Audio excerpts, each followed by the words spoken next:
السلام علیکم ورحمۃ اللہ وبرکاتہ، بسم اللہ والصلاۃ والسلام علی رسول اللہ۔ سوال آ گیا جی، سیدنا ابراہیم علیہ الصلوۃ والسلام نے اپنے بیٹے سیدنا اسماعیل علیہ السلام کو جب ذبح کرنے کا ارادہ کیا تو بڑے احسن انداز سے مخاطب کیا، اس کا ثبوت کیا ہے؟ میرے عزیز، ثبوت تو قرآن میں ہے۔ فلما بلغ معه السعی قال یا بنی، یہ جو یا بنی کے لفظ ہے نا، اس پر غور کیجئے۔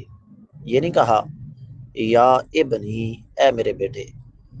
یا بنی تصغیر استعمال ہوئی ہے جس میں شفقت پائی جاتی ہے، یعنی جب میں اور آپ اپنے بچوں کو کوئی بات منوانا چاہتے ہیں تو ہماری پنجابی زبان میں عام طور پر بیٹے کے لیے پتر کا لفظ استعمال ہوتا ہے، لیکن جب ہمیں پتہ ہو نا کہ شاید یہ میری بات نہیں مانے گا تو ہم پیار سے پتری بنا دیتے ہیں، یہ بھی اس میں تصغیر ہے۔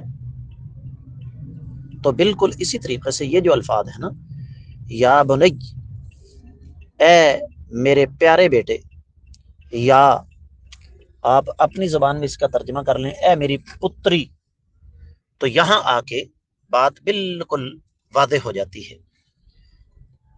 اور ماشاءاللہ آپ خود سمجھدار ہیں، آپ یقیناً اس بات کو سمجھ سکتے ہیں کہ یہاں پر سیدنا ابراہیم علیہ السلام نے کس قدر شفقت کا مظاہرہ کیا۔ دوسری بات یہ ہے کہ ماہر نفسیات یہ کہتے ہیں کہ جو بچوں کی عمر بڑھتی ہے، بچے کی بڑھتی عمر کے ساتھ ساتھ ہمارے رویے میں تبدیلی آنی چاہیے۔